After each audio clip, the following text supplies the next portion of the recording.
Welcome back. We're here to look ahead to Saturday afternoon's Premier League match between Manchester City and Southampton. Barnes, let's start with City. Last Saturday, completely outplayed by Liverpool. Yeah, they were. It was a stunning performance from Liverpool, but by the same measure, terrible performance from City. You'd probably have to say the worst in the Manuel Pellegrini reign so far. It was just they weren't at the races. Liverpool came out the blocks firing, and City just didn't seem to be able to cope with their tactics. Defensively, they were all over the place. Just four really bad goals to give away, and it could have been more. It could have been 7 or 8. Joe Hart made a few fantastic saves. I think Liverpool had 7 or 8 one-on-one chances and a few good chances aside from that, so it could have quite easily been a huge win for Liverpool. In the end, it was still a pretty convincing victory, but just you weren't expecting it. City had been so strong at home for so long that such a performance just came out of the blue, and we were waiting for a big performance from Jurgen Klopp's Liverpool. They brought it there, but the way City just sort of gave up in the first 32 minutes to be 3-0 down. Yes, Coutinho and Firmino were playing some beautiful football to watch, but the way they were defending, Mangala in particular, I gave him a 1 out of 10 in the player ratings. He was that bad, and Demichelis next to him was not much better at all. And missing company through injury, there's no excuse. Mangala cost upwards of £30 million. He has to be put in better performances than that this season. It was dreadful. I was quite surprised to see Otamendi on the bench, to be honest. I thought he would have started because he does look, next to company, as City's best central defender. So I was quite surprised to see him on the bench. Whether it would have made a difference, we don't know, but Pellegrini must have been tempted to bring him on in the second half. He made 2 half-time changes, and he was obviously keeping the third one to bring Aguero off after about an hour, bring on Iheanacho. But he must have been so tempted to bring Mangala off in the second half and just give the game up in damage limitation mode. But even at 3-0 down, you thought City might have the ability to make a game of it. And when Aguero scored in just before half-time, you thought maybe a second half comeback was coming, but it didn't happen. It wasn't 100% safe for Liverpool until Skirtle got the fourth round 10 minutes from time, but City never really materialised. I think Aguero going off after an hour really hurt them. It might have been a different story had he been able to play the full 90 minutes, but obviously having just come back from injury, that couldn't be the case, and I think his return is probably the only positive they could take from that match. De Bruyne had an alright game. Hart, as I mentioned, made some good saves, but Aguero coming back from injury is probably the only glimmer of hope they could take from that match, because overall it's a dreadful performance and a really terrible result for them.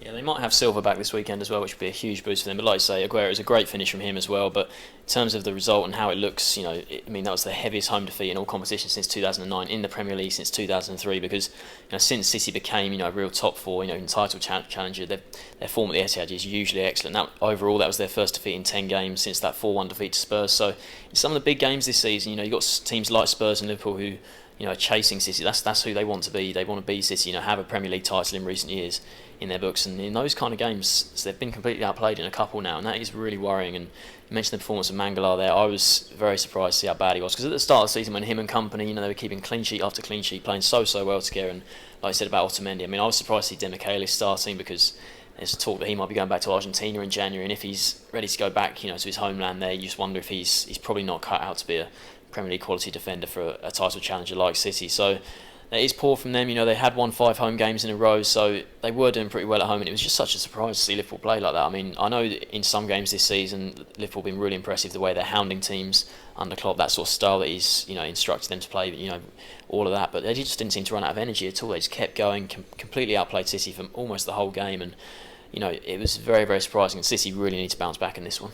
Yeah, they do, and we're filming this before the Champions League match against Juventus in midweek. It is a big week for them to bounce back from that. Obviously, such a disappointing result, and this one's not an easy game. Obviously, Juventus away in Turin is about as tough as it gets in the Champions League, so that's a big game. This weekend's a big game, and then they've got Hull in the League Cup quarterfinals next week as well on the Tuesday. So it's another big victory, a big game for them if they want to get some silverware under their belts early on this season. They've got a decent record in the League Cup in recent years, so that'll be a good chance for them to get back on track in a game that they should really win. But they have still got the best home record in the Premier League. We can't really forget that. They have been. It looks like an anomaly of a result against Liverpool. They'll certainly hope that is the case. But they have, as you mentioned, already lost 3 home games this season in all competitions, which is more than we're used to seeing them losing in recent years. They have scored more goals at home than anyone else in the Premier League this season as well. So it's not all bad for them, but certainly that Liverpool result will take some getting over.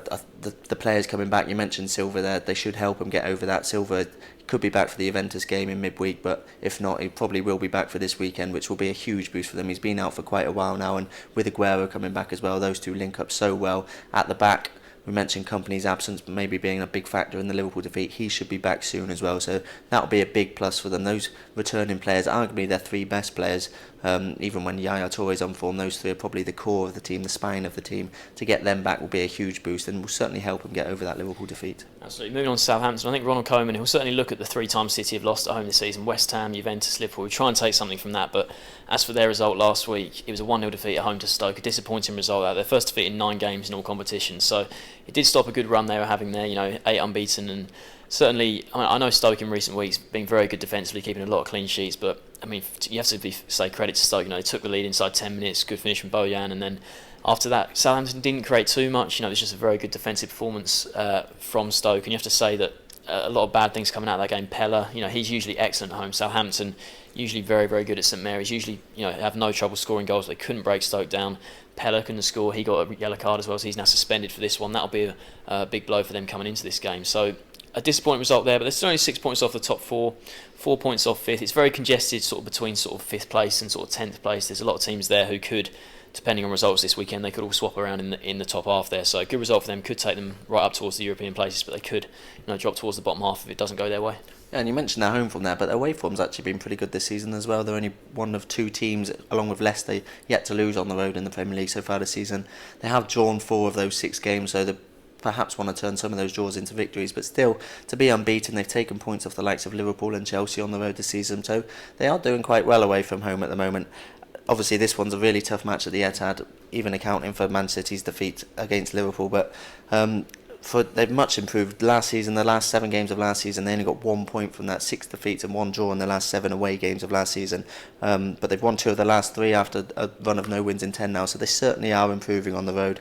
I think the biggest concern for Koeman, if you look a bit deeper into their position in the league table at the moment, it's an alright position, but all of their victories have come against teams in the bottom 7. They need to start picking more points up, picking more wins up against teams in and around them in the table. 5 of their 6 remaining Premier League games in 2015 are coming against teams currently in the top half, and they haven't beaten a team in the top half this season, so that is a record they certainly need to improve. It's going to be difficult this weekend, but if they can get a victory against Man City, it will certainly put to bed a few concerns that they're not able to beat the teams that they're directly challenging.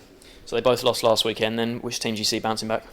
I see Man City bouncing back from this one. It's hard to see them fall into back-to-back home defeat, and Southampton, as I mentioned, they haven't beaten anyone of real substance so far this season, so I'm going to go for Man City victory 2-0. 2-0. I completely agree with 2-0. Actually, I can't really see Southampton scoring. They're going to miss Pella up front. He's the kind of player who can just get you a goal out of nowhere, and I can't really see them scoring. And I agree with 2-0. So both picking City to win this one 2-0. Thanks for joining us.